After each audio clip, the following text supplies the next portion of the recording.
Buenos días de nuevo. Seguimos todos nosotros en nuestras casas por el tema del coronavirus. Hoy quiero haceros llegar el cuarto mensaje de ánimo a todos vosotros, a mi grupo en casa y también a las personas a las que llega ese mensaje en YouTube o en Facebook, donde también lo estoy publicando para que sea de alguna manera de bendición y de apoyo en estos tiempos difíciles con mucha incertidumbre. Todavía no sabemos ni siquiera cuánto tiempo esa situación se va a prolongar. Hoy quiero entrar en la vida del apóstol Pablo. Hemos hablado de Jesús, de su actitud, de cómo él afrontó situaciones, también hemos hablado de Pedro. Pues hoy nos vamos a dedicar un poquito al apóstol Pablo, porque él podría ser un buen modelo para nosotros cómo afrontar esa presente situación, porque él vivió en muchas ocasiones pues una situación bastante parecida. Y os quiero invitar que vayamos a la carta de los filipenses, digamos, la carta o epístola a los filipenses. Esa está en el Nuevo Testamento, bastante al final, donde están las cartas de Pablo. Es interesante saber que realmente la iglesia de Filipos era la primera iglesia de Europa, porque Pablo tampoco tenía pensado ir hasta allí, pero se le cerraron todas las puertas a donde él quería ir en Asia, y luego tuvo una visión de un hombre que le estaba llamando desde Macedonia, y el hombre le dijo: ven aquí, ayúdanos. Entonces, con esa visión, Pablo entiende que tiene que coger un barco y tiene que desplazarse a Macedonia. Y luego la primera creyente en este pueblo de Filipos era una mujer. Eso llama mucho la atención, porque había sido un hombre que lo estaba llamando, y la mujer en aquel entonces tenía otra posición social.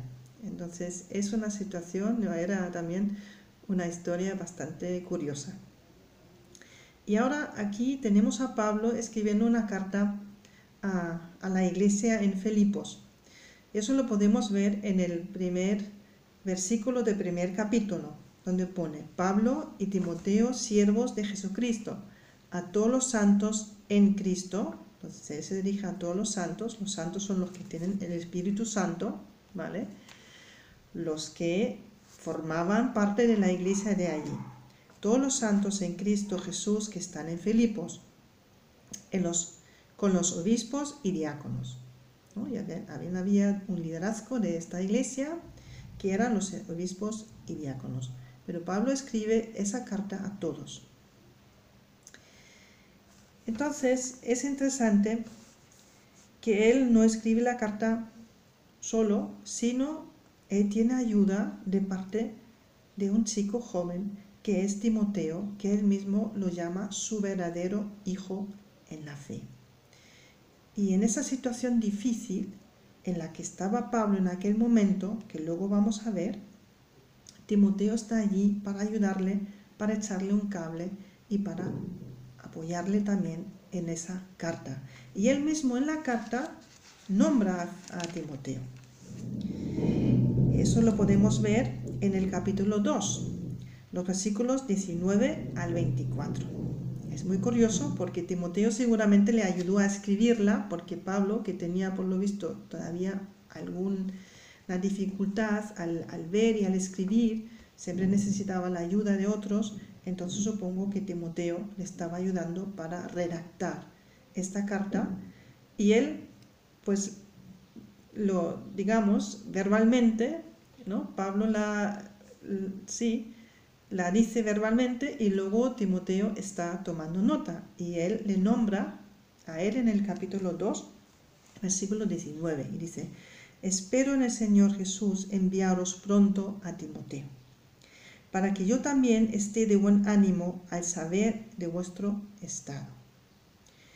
Entonces Timoteo estaba todavía allí para asistir, pero Pablo tenía esa intención de enviarlo a Filipos, a esta iglesia, a este sitio, a este pueblo, porque Pablo estaba preocupado, porque no tenía noticias de esta iglesia, ¿no? Normalmente siempre había mensajeros y algunos compañeros y colaboradores de Pablo también eran mensajeros que siempre estaban andando de una iglesia a otra y luego volvieron a Pablo para hacerle ver cómo andaban, cómo lo pasaban las iglesias, porque Pablo estaba siempre muy preocupado por el bienestar, por la situación de los creyentes en los distintos sitios donde él mismo fundó una iglesia. Entonces ahí también, por lo visto, él no tenía mucho conocimiento de lo que estaba pasando, entonces él quiere quedarse más tranquilo y con más ánimo al saber cómo estaba. Versículo 20. Pues a ninguno tengo el mismo ánimo y que tan sinceramente se interese por vosotros, porque todos buscan lo suyo propio, no lo que es de Cristo Jesús. Es una palabra muy fuerte, que él en su situación, porque Pablo estaba en prisión, eso lo vamos a ver ahora dentro de un momento con otros versículos, pero Pablo lo estaba pasando mal. Y ahí estaba Timoteo ayudándole, pero era él y Epafrodito, otro chico más, estos dos le estaban ayudando, pero al mismo tiempo tuvo que enfrentarse a ese hecho o esa experiencia que él dice, porque todos buscan lo suyo propio, no lo que es de Cristo Jesús. Eso es muy triste, es muy triste. Y nos tiene que servir también un poquito de alerta, que es muy fácil en situaciones difíciles, porque en aquel momento había persecución de los creyentes, y sabemos que a nosotros nos toca una situación difícil también en esos momentos, pero es muy fácil solamente centrarse en uno mismo. Eso es una trampa, hermanos. Tenemos que intentar salir un poquito de mirarnos nuestro propio ombligo todo el tiempo y evitar caer en una actitud de víctima. Ya no puedo ir a trabajar, ¿qué va a pasar con el dinero? ¿Cómo va a pagar esto? ¿Cómo voy a hacer esto? ¿Cómo puedo hacer lo otro? ¿No? Es muy fácil dejarse llevar por una situación de oprobio, por una situación de prueba, de mirarse solamente su propio ombligo. Y eso es lo que pasaba aquí en aquel momento, que todos buscan lo suyo propio, no lo que es de Cristo Jesús. Evitemos caer en esa trampa. Luego os voy a dar algunos consejos al final del estudio, qué podemos hacer para evitar en esa trampa. Y luego él sigue en el versículo 22, pero ya conocéis los méritos de él, que como hijo a padre ha servido conmigo, ¿no? Timoteo, como hijo a padre, ha servido en el Evangelio. Así que a este espero enviaros luego y que yo vea cómo van mis asuntos. Y confío en el Señor que yo también iré pronto a vosotros. Entonces, un objetivo de esa carta era anunciar que Pablo iba a enviar a Timoteo para que ya la iglesia se preparara, para que ya pensaran dónde le vamos a hospedar, cómo vamos a hacer esto. Bien, y Pablo también piensa que pronto puede ir, pero ¿por qué no puede ir? Eso lo vemos en el capítulo 1, en el versículo 7. Ahí Pablo expone: cómo me es justo sentir esto de vosotros, por cuantos tengo en el corazón en mis prisiones. Pablo estaba en prisión. No se sabe muy bien si él estaba en Éfeso, en Cesarea o en Roma. La mayoría de los teólogos coinciden que era Roma, porque al final de la carta, cuando él se despide, en el capítulo 4, versículo 22, Pablo dice lo siguiente: todos los santos os saludan, ¿no? Los que estaban ahí con él y también también en Roma, y especialmente los de la casa de César. Como manda eso de la casa de César, entonces lo más probable sería que Pablo estaba en prisión en Roma.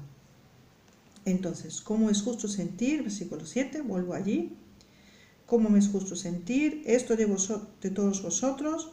Por cuanto os tengo en el corazón, en mis prisiones. Entonces, él estaba en prisión, pero no estaba pensando en sí mismo, sino él estaba pensando en la iglesia de Filipos. Él estaba pensando cómo se encontraban los otros creyentes.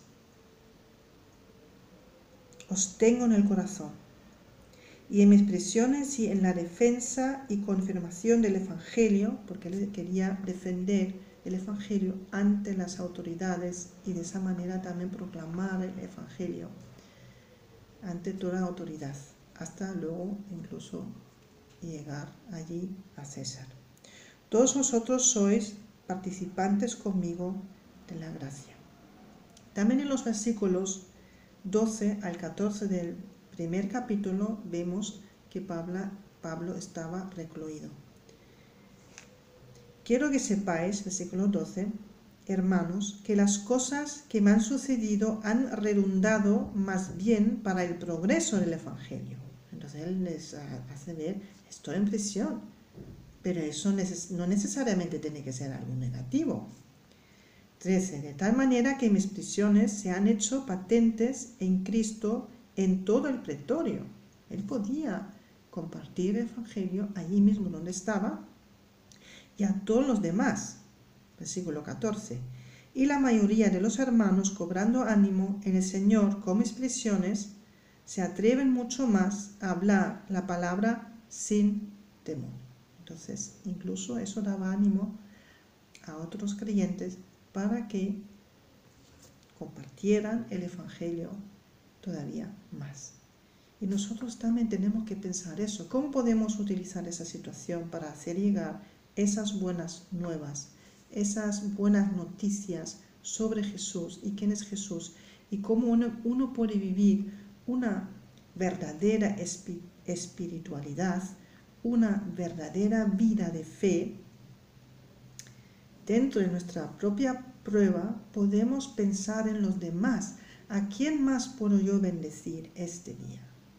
¿A quién más puedo yo extender este mensaje? ¿Por quién puedo orar, por ejemplo?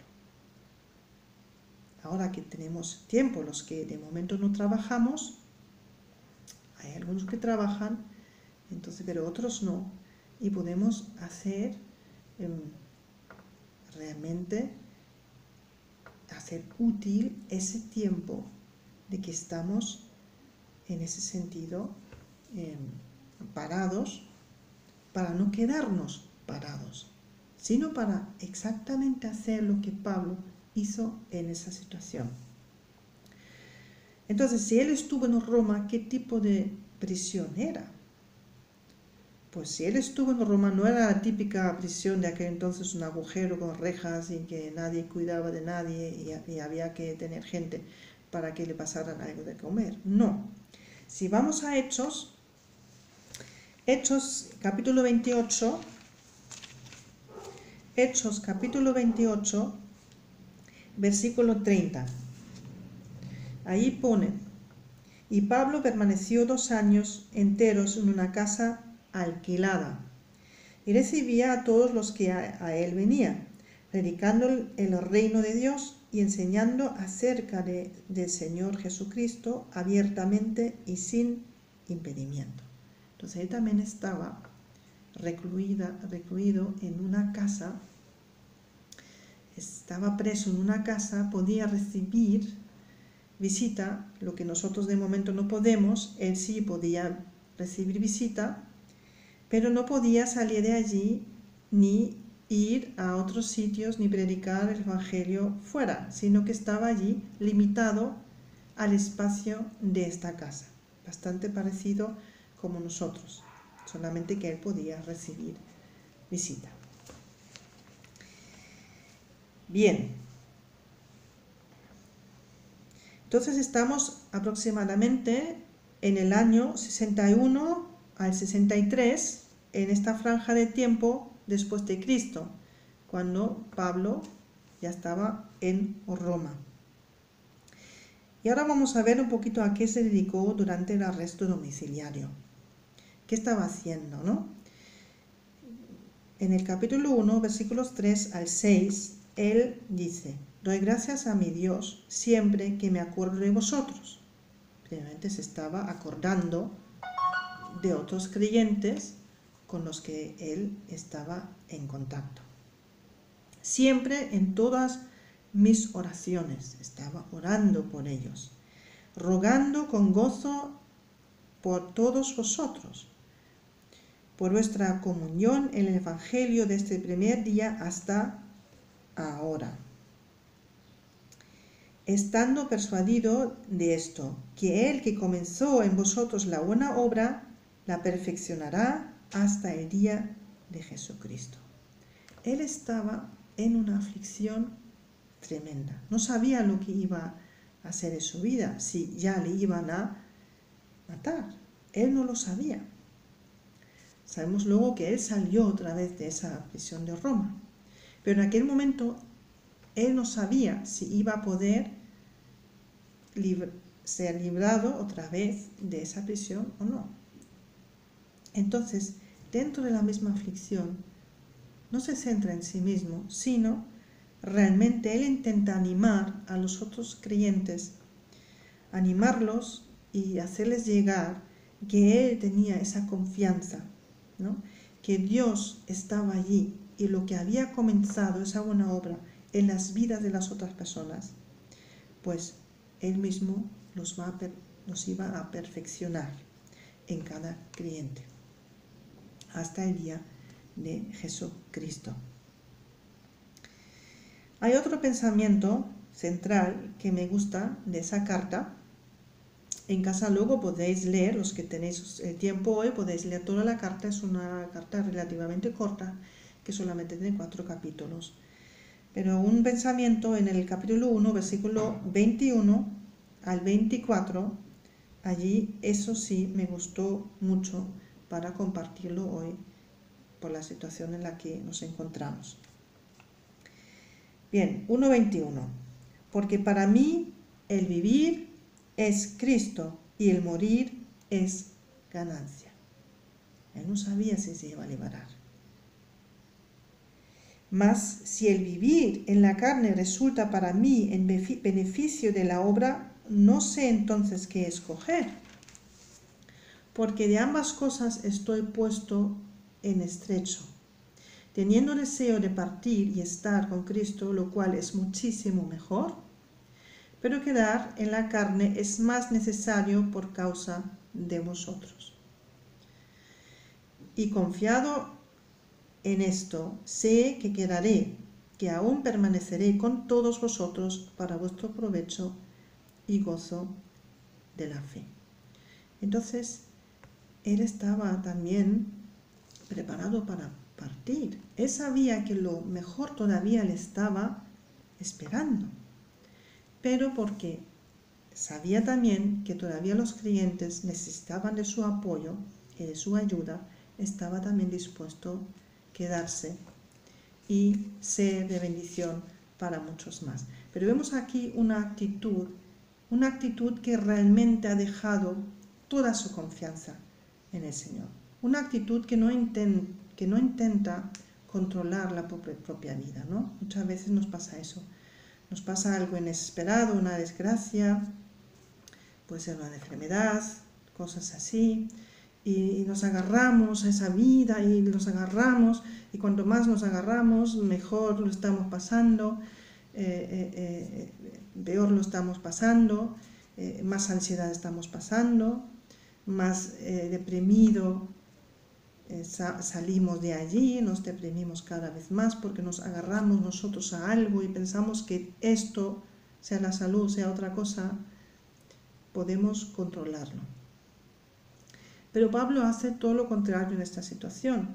En vez de agarrarse a algo, él se entrega a sí mismo.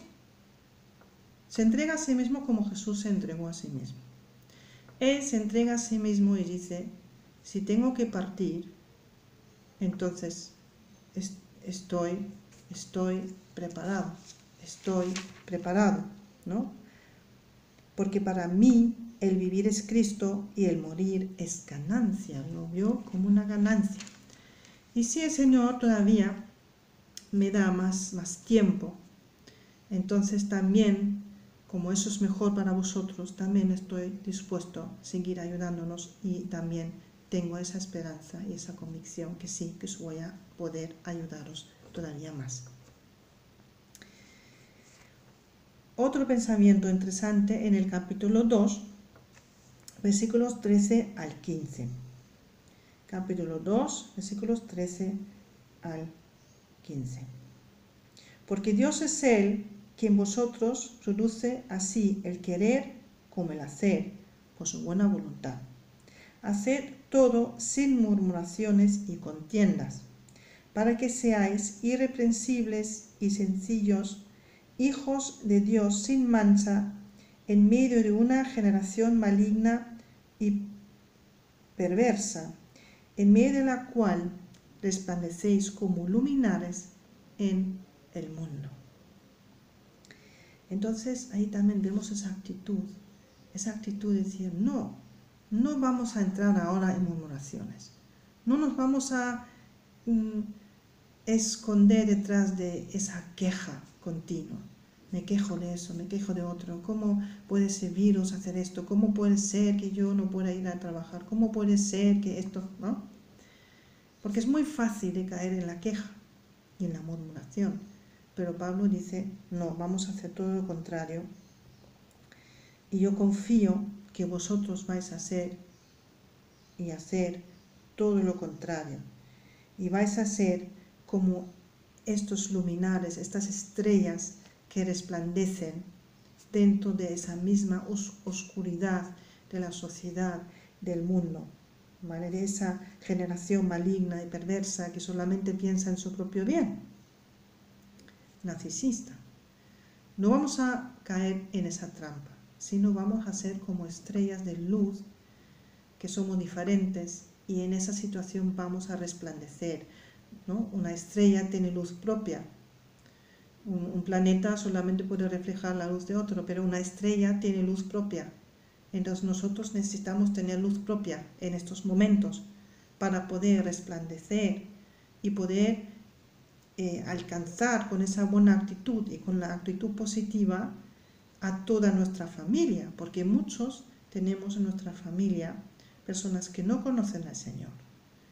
Ahora es el momento que podemos hacerles ver que nosotros, porque tenemos a Cristo, podemos afrontar esa situación de otra manera. Y dentro de una situación sumamente oscura, negra, nosotros tenemos luz propia, porque tenemos el Señor Jesús, que es la luz, le tenemos en nuestro corazón. Y con Él, teniéndolo en el corazón, tenemos luz propia y podemos resplandecer, podemos brillar, podemos dar una luz que la misma sociedad en aquel momento no es capaz de dar, que es la luz de Cristo, esa esperanza que va más allá de esa vivencia aquí en esa tierra, porque estamos esperando la vida eterna, estamos esperando volver al jardín de Edén, volver al Padre. ¿De acuerdo? Bien. Entonces, ¿qué hizo Pablo en esta prisión? Fijaos, él todo el tiempo estaba trabajando, ¿no? Uno podía desanimarse y decir, pues si estoy aquí en esta casa no puedo hacer nada. ¿Qué voy a hacer aquí en esta casa? Bueno, él tenía el lujo de poder recibir visita, pero también él se dedicó todos los días al escribir cartas, porque en esa prisión no solamente escribió esa carta a los filipenses, también escribió la carta a los efesios, también la de Colosenses y también de Filemón. Él vio que esa situación no iba a impedirle de seguir trabajando para animar a lo máximo a todos donde podía hacer llegar un mensaje, que era en aquel momento una carta, porque no existían esas tecnologías que tenemos hoy día. Luego en el capítulo 2, versículo 26. Vamos al capítulo 2, versículo 26. Allí está hablando primero Timoteo, eso lo hemos leído antes, y ahora está hablando de ese chico que se llama Epafrodito. En el versículo 25 vemos eso: mas tuve por necesario enviaros a Epafrodito, mi hermano. ¿Vale? Entonces hay otro chico más, y de él ahora mismo está hablando de él, y dice: porque él tenía gran deseo de veros a todos vosotros, y gravemente se angustió porque habíais oído que había enfermado.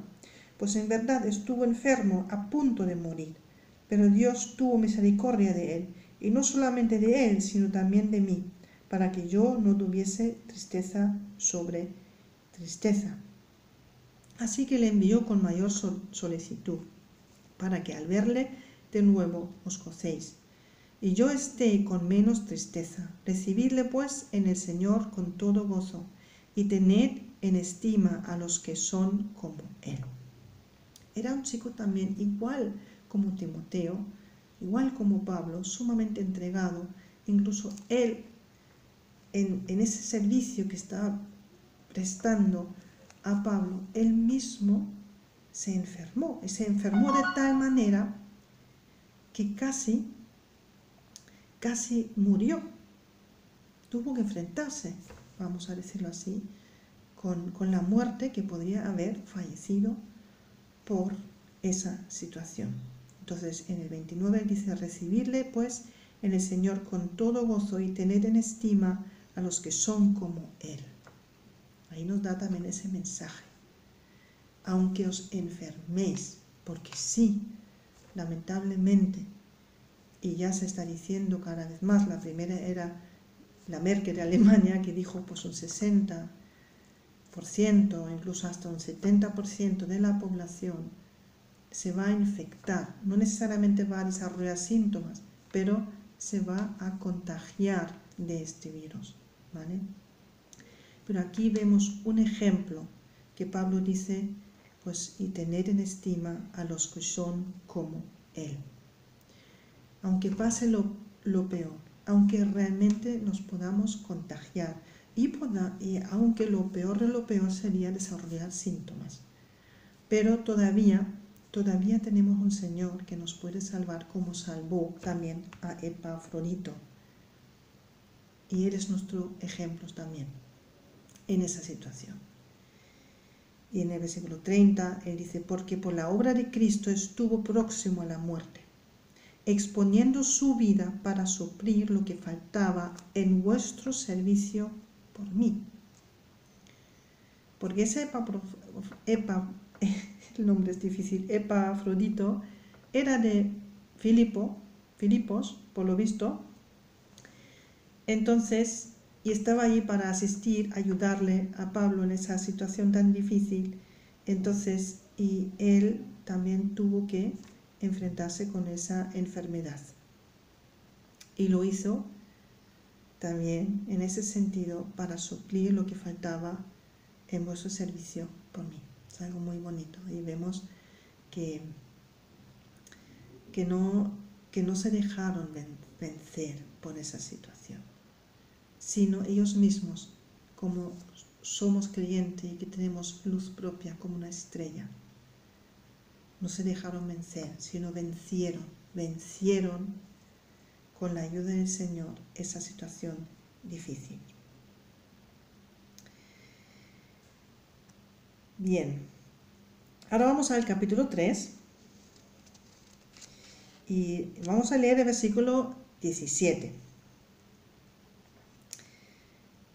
Pues ahí en el capítulo 3, Pablo está hablando un poquito de su ascendencia, de que, ¿no?, de que él había dejado todo por seguir a Cristo, porque él tenía todo lo que en aquel momento le daba nombre, sus estudios, era fariseo, era de la tribu de Benjamín y todo eso. Pero todo eso lo toma por basura, es un poquito el contexto en el capítulo 3. Y luego el versículo 17, él dice: hermanos, sed imitadores de mí, y mirad a los que así se conducen según el ejemplo que tenéis en nosotros. Pues allí expresamente él nos dice que sigamos su ejemplo. ¿Vale? Versículo 18. Porque por allí andan muchos, de los cuales os dije muchas veces, y aún ahora lo digo llorando, que son enemigos de la cruz de Cristo. Ahí sí vemos también los momentos bajos de Pablo. Tenía muchos momentos altos, pero también tenía momentos bajos, como es totalmente normal en una vivencia humana. Y los momentos bajos se caracterizaban que él realmente tuvo que llorar, porque también había estos enemigos de la cruz de Cristo. 19. El fin de los cuales será perdición, cuyo Dios es el vientre y cuya gloria es su vergüenza, que solo piensan en lo terrenal. Eso es algo que vemos también en nuestra sociedad, lamentablemente. Pero sabéis, hermanos, esa situación ahora que estamos pasando puede provocar un cambio en nuestra sociedad. Puede cambiar un cambio que esa sociedad que se había convertido en cada vez más narcisista, ¿no?, por muchos factores que influyeron allí, porque uno siempre responde también al ambiente y a las circunstancias. Pues ahora puede ser que Dios haya permitido que pase esto para que esa sociedad otra vez cambie y salga, ¿no?, de esa situación de solamente mirar por su propio, ¿no?, los cuales Dios, su Dios es el vientre y cuya gloria es su vergüenza, solo piensa en lo terrenal. Puede que esa situación vaya a hacer un cambio en la sociedad, y esperemos que esa situación puede provocar una apertura para el Evangelio, que la gente deja de mirarse solamente a sí mismo y otra vez busque, porque la espiritualidad, la parte espiritual de nuestro ser como seres humanos, es una parte fundamental. Esa parte fue excluido cada vez más de la vivencia humana en nuestra sociedad. Pero es una parte principal. Esperemos, hermanos, que Dios vaya a dar abertura al Evangelio. Que la gente pueda tener otra vez sed de recibir algo para su alma. No solamente para su cuerpo, sino también para su alma. Y ahora él dice: mas nuestra ciudadanía está en los cielos. Muchas veces tenemos que recordarnos eso. Nosotros ya somos ciudadanos del cielo. No solamente ciudadanos aquí en el país que estamos, ciudadanos en el pueblo que vivimos o la ciudad que vivimos, sino realmente teniendo a Cristo en nuestro corazón, haber pasado por esa transformación, tener esa naturaleza espiritual junto con nuestra humana, también nosotros somos ciudadanos del cielo, de donde también esperamos al Señor, al Salvador, al Señor Jesucristo, el cual transformará el cuerpo de humillación nuestra para que sea semejante al cuerpo de la gloria suya, por el poder con el cual puede también sujetar a sí mismo todas las cosas. Somos ciudadanos del cielo, y ese Espíritu está haciendo una transformación, y todavía va a transformarnos más, para que seamos semejantes al cuerpo de la gloria, cuando Jesús vuelve. ¿De acuerdo? Entonces, si somos ya ciudadanos del cielo, ya no estamos limitados a esta tierra, no estamos limitados a esta tierra. Bien, ahora vamos al capítulo 4. Es un capítulo muy bonito porque allí Pablo mismo da algunos consejos a los creyentes en Filipos. Esos consejos, creo, son consejos fundamentales para nosotros en la situación en la que estamos. Vamos a leer el capítulo 4, los versículos 4 al 9. Aquí dice, regocijaos en el Señor siempre, siempre. Otra vez, regocijaos. Nos tenemos que regocijar, que somos ciudadanos del cielo. Que para nosotros hasta la muerte puede ser una ganancia, ¿no? Lo que hemos leído antes. Lo del 21, el capítulo 1, 21, lo que hemos leído allí, porque para mí el vivir es Cristo y el morir es ganancia. Regocijaos por esto, regocijaos que nosotros tenemos al Señor, regocijaos que tenemos esa luz por dentro, regocijaos que nosotros tenemos luz propia y podemos brillar. Vuestra gentileza sea conocida de todos los hombres. Eso tenemos que transmitir ahora. El Señor está cerca. Por nada estéis afanosos, sino sean conocidas vuestras peticiones delante de Dios en toda oración y ruego con acción de gracias.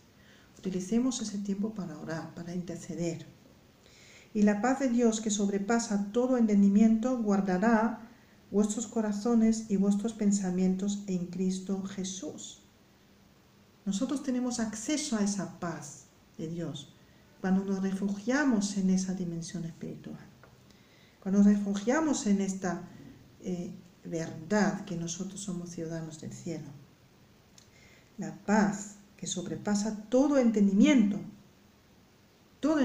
humano, ¿entendéis? De momento no entendemos esa situación, es lo que hemos hablado el otro día.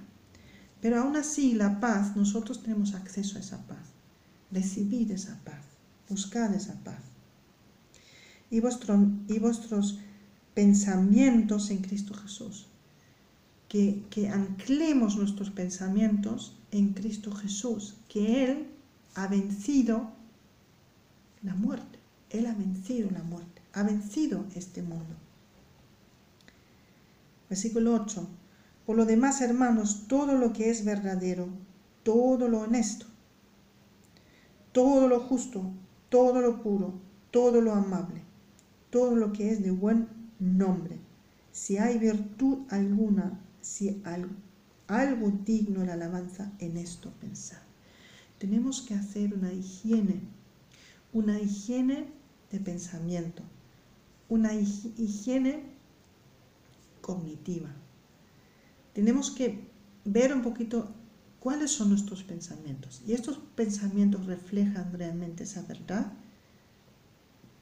como hablamos ayer, o estamos más anclados en la vivencia humana, ¿vale? Seguí con lo que hablamos ayer, con ese ejercicio. Y os pido expresamente que cojáis vuestras Biblias, busquéis ese versículo en Filipenses del capítulo 4, versículo 8, y meditéis. Meditar en lo que está puesto allí. Por los demás, hermanos, todo lo que es verdadero. ¿Qué es verdadero en esta situación? Meditar sobre esto. ¿Qué es honesto en esa situación? Todo lo justo, ¿qué es justo en esa situación? Todo lo puro, todo lo amable, todo lo que es de buen nombre, si hay virtud alguna, si algo digno de alabanza, en esto pensar. ¿Para qué podemos dar alabanza? ¿Para qué podemos dar gracias también dentro de esa situación? ¿Para qué podemos dar gracias? Lo que aprendisteis y recibisteis y oísteis y visteis en mí, esto haced, y el Dios de paz. ¿Vale? Si seguimos el ejemplo de Pablo, todo lo que hemos hablado, y hacemos esto, entonces en este momento esa paz de Dios estará con vosotros, dice Pablo. Esta paz estará con vosotros. Y en el capítulo 4, y con este versículo quiero terminar, que es muy conocido, el versículo 13 Allí Pablo también otra vez hace un resumen de cómo afrontar esto, qué debería ser nuestra actitud, nuestro pensamiento principal. Y es lo que dice: todo lo puedo en Cristo que me fortalece. Todo lo puedo en Cristo que me fortalece. Nosotros podemos con esa situación y vamos a superar esta prueba, esta crisis del virus. Nosotros vamos a llegar a la victoria, poner la bandera de la victoria al final. Nosotros vamos a terminar bien, todo va a salir bien. Entonces, algunos consejos. El consejo que os quiero dejar es: haceos una rutina. Es muy fácil ahora que no tenemos que ir al trabajo, levantarse por la mañana, bueno, y al fin estás todo el tiempo en el sofá, viendo la tele. Vale, se puede hacer unos días para relajarnos, no hay ningún problema en eso, pero es mejor hacernos una rutina. ¿Qué voy a hacer por la mañana? Voy a levantarme más o menos a esta hora, luego voy a hacer mi devocional, después me tomo un tiempo de oración. ¿Para quién voy a orar? Voy a hacerme una lista, apunto las personas, luego voy a hacer una comida, luego voy a limpiar algo, después voy a dedicarme a un libro. Haceos una rutina que sea la más llevadera, pero para ocupar vuestro tiempo. Los jubilados eso ya lo han ejercido. Yo tampoco tengo problema porque yo siempre tengo que organizarme en ese sentido, pero hay personas que no, están acostumbrados a ir al trabajo y luego volver del trabajo, y todo lo que hacen en el trabajo está estimulado, ¿no? En el trabajo tienes tu rutina y te están diciendo lo que tienes que hacer. Ahora de repente no hay nadie que te diga lo que tienes que hacer. Eso a veces puede provocar ansiedad, puede provocar malestar, puede provocar un cansancio, puede provocar una depresión. Pero si nos hacemos una rutina, ¿qué es lo que queremos hacer ese día, el otro día?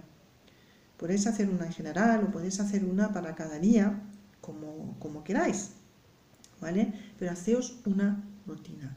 Y esa rutina, no os olvidéis del Señor, no os olvidéis de la palabra de Dios, no os olvidéis de la oración, no os olvidéis de llamar a los hermanos, de animarlos, llamar a vuestra familia, animar a vuestra familia, seguir en contacto con vuestra familia, sobre todo con los que no conocen al Señor, porque necesitan vuestro apoyo. Ahora necesitan vuestro apoyo. Por ejemplo, Dietrich Bonhoeffer, que era el pastor tan conocido de Alemania, que lo llevaron también a la cárcel porque él formaba parte de la resistencia en la que estaban planeando ponerle a Hitler una bomba, y todo eso salió a la luz, y a raíz de eso le ingresaron en la cárcel, estuvo muchísimos años en la cárcel, y luego al final le mataron en un campo de concentración. Pero, ¿cómo afrontó él? Muchos libros que ahora tenemos, él los escribió en la misma prisión. Y en esos libros, en uno en particular, que ahora no me acuerdo del título, pero eran cartas que él escribió también a su prometida fuera, y en esas cartas él refleja: yo me hago una rutina para cada día, para que dentro de la cárcel no esté yo sin ánimo, sino que sepa qué hacer. Entonces él se hizo toda una rutina, incluso cuando iba a andar en la celda de un lado al otro, para que tuviera movimiento, en qué horas iba a escribir, en qué horas iba a estudiar la Biblia, en qué horas iba a orar. Él se hizo esa rutina y de esa manera pudo ser una bendición hasta hoy día por medio de los libros que escribió, igual como Pablo. Él escribió todas estas cartas y ahora no son de mucha bendición, ¿vale? Entonces mi consejo es este. Nada más. Espero que estéis de buena salud, espero que sigáis con buen ánimo. Me podéis, como ya dije, ponerme comentarios, preguntas, y os deseo un día de bendición y un día con mucha presencia palpable, percibible del Señor Jesús en vuestros hogares y en vuestro corazón. Hasta luego.